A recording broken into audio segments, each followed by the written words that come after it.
You may not know it, but you go into hypnosis quite frequently, pretty much every day, when you're watching a film and you're really engrossed, when you're driving your car on a journey you know and you're kind of driving on autopilot, you are in a state of hypnosis.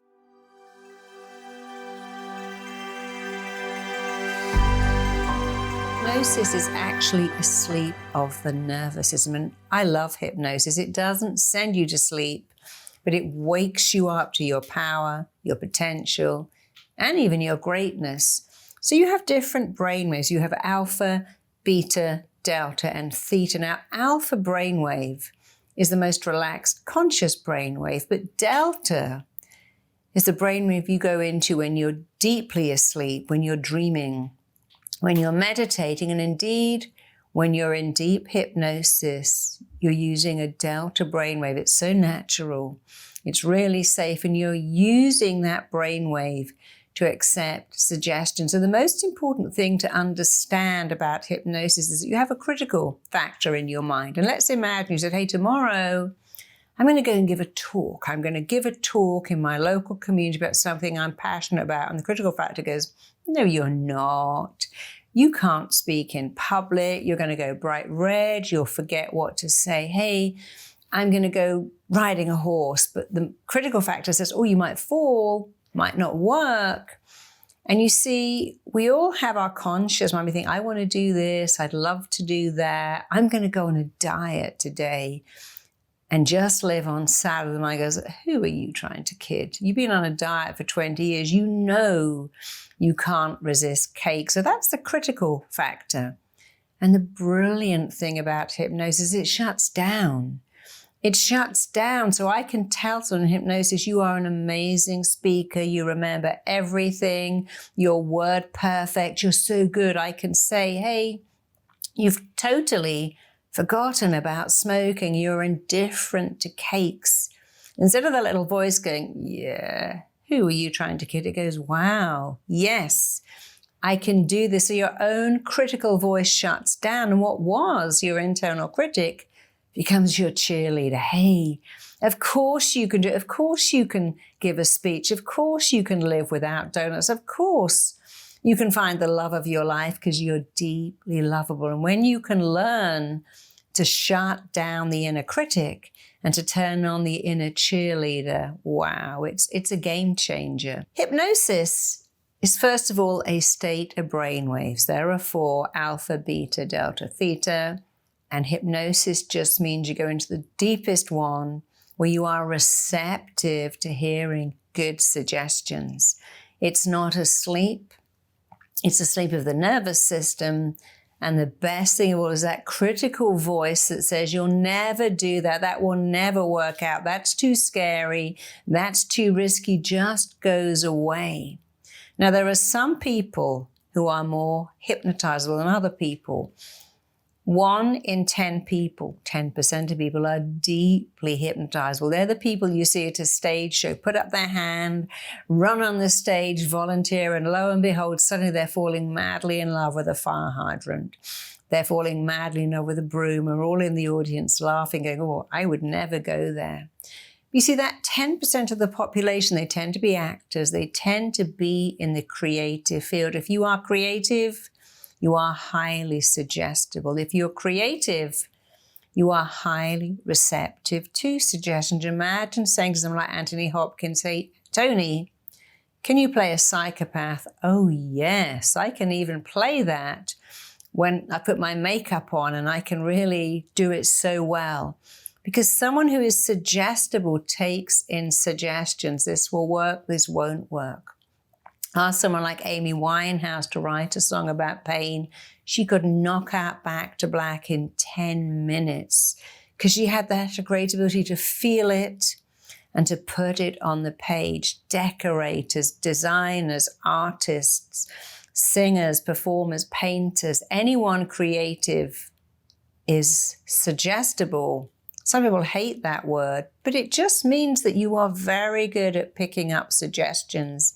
It means you're receptive. If you say to an, artist, an actor, a singer, show me pain. They can do that. If you go, it wasn't really very good, they go, no, I know. But they might go, oh, it was amazing. So it can be a two-edged sword being highly suggestible, because what that means is you can be receptive to all kinds of suggestions. And the beauty about hypnosis, it teaches you to let in great suggestions, to give yourself amazing suggestions, and to block out, to remove negative ones. And that's one of the things I love about hypnosis the most. It changes I can't to I can.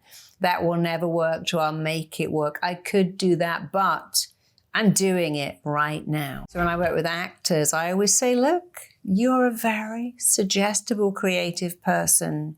And that's a good thing. The issue is not your mind, it's what you tell it. That will never work out.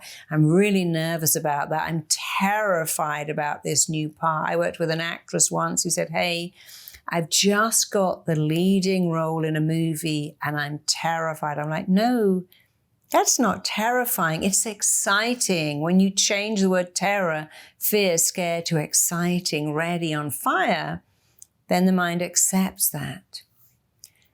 And you may not be one of the 10% of people that are really suggestible, really receptive to suggestions. It doesn't matter. You can still give yourself powerful, amazing suggestions. Personally, I would never put my hand up and go on stage at a hypnotic show, and I've been to many. I'm not sure it'd even work for me on that stage. But even if I'm not that 10%, my life is giving myself amazing suggestions, great suggestions, powerful suggestions. I gave birth to my baby using hypnosis, and it was an amazing experience. I've had dental work and surgery using hypnosis. And even if you don't want to do that, you can use hypnosis to recover. You can use it for anything. You can use it to turn fear into excitement or passion. You can use it to always sleep. I was taking a flight to Oman, and the woman, when we landed opposite me, said, I noticed that you went to sleep the minute that plane took off and you woke up when it landed. That's amazing. It's not amazing. It's hypnosis. I hypnotize myself to sleep. Wherever I am, I never get jet lag. I get an odd cold, but I hypnotize myself out of that too. And in fact, everything I have in my life, and I have a lot, is down to hypnosis. I was told I would never get pregnant or carry a baby to full term. I used hypnosis to reverse that. I've had some encounters with illnesses, and I've used hypnosis to reverse that too. When I speak on stage, when I sit and write books, knowing that somebody might hate them, I use hypnosis to deal with that too. Anyone can be hypnotized, anyone at all. And being hypnotized just means going into an alpha or a delta brainwave. And the best way to get hypnotized is to look up, keep your eyeballs up, and keeping your eyeballs up, close the lids down. When we have children, we know they're going to sleep when they start to roll up their eyes. I've hypnotized my cats because I stroke them like that till they roll up their eyes. I speak to them in a hypnotic voice, and they go into a trance. But in that trance, this is when people say, well, you can make me do anything. So going into hypnosis is easy. You do that every day. People aren't worried about going into hypnosis. They're worried about what will happen.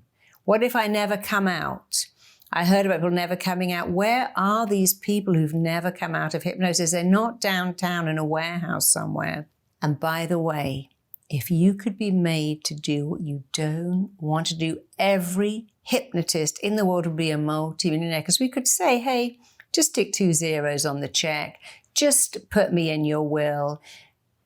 Clients send me flowers and candles and hampers. No one has ever sent me a Porsche. No one has ever sent me a Mercedes. Do you think I could say to my really rich clients when I'm hypnotizing, hey, you're so impressed with me, I would love a Porsche Carrera? I couldn't say that. And if I did, the client would not pick it up. I love the flowers. I love the baskets they send me, the cars, but no one has ever sent me a Ferrari, and they never will, because I couldn't possibly suggest that. So remember, you may know a local hypnotist doing quite well, But if we were all that suggestible, they'd be multimillionaires by now. So I want you to understand that a hypnotist will give you amazing suggestions, but you hear what they say. I was working with a client one day who wanted to drop 80 pounds. And for some reason I said 80 kilos. They went, no, not 80 kilos, 80 pounds. They corrected me even though they were in hypnosis because they weren't asleep. They could take everything in. When I'm working with clients, they answer my questions because you're not asleep.